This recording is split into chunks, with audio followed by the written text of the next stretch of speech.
Hi gardeners, today we're talking about how to put your tomato plants in your garden. So this is very important if you're here in South Jersey like I am, because we have blight in our soil here. I don't know if you have it if you're in the rest of the country or some other place or a different zone, you might not have blight in your soil, but most areas have it and it's coming because it spreads really easily. So it starts out soil borne and it creeps up on the leaves. When it rains, the tomato leaves bend down and they hit the soil and it leaps up. That fungal infection is spread from the soil and then it starts to climb up your tomatoes and destroy them. So there's no way to prevent it. We can only manage it if we're going to do that organically. So if you've been following me for a long time, you already know this trick.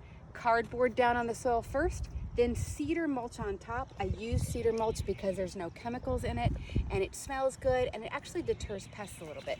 So I'm going to put the cedar mulch carefully around my tomato seedlings. I've punched a little hole in the cardboard to put the seedlings in there.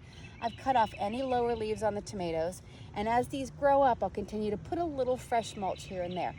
If you followed me for a very long time, I used to put plastic sleeves around these, like plastic containers, to aid again in keeping the leaves from touching the soil. But what I discovered over time doing more research was over the course of the summer, the blight becomes airborne. And by the end of the summer, it's on everything in your backyard. So that little plastic sleeve I was using was a wasted step, so I'm not doing it any longer.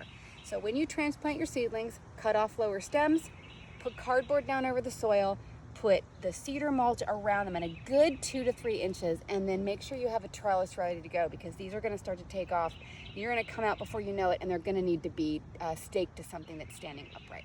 Let me know if you have questions about growing tomatoes and specifically transplanting them into your garden.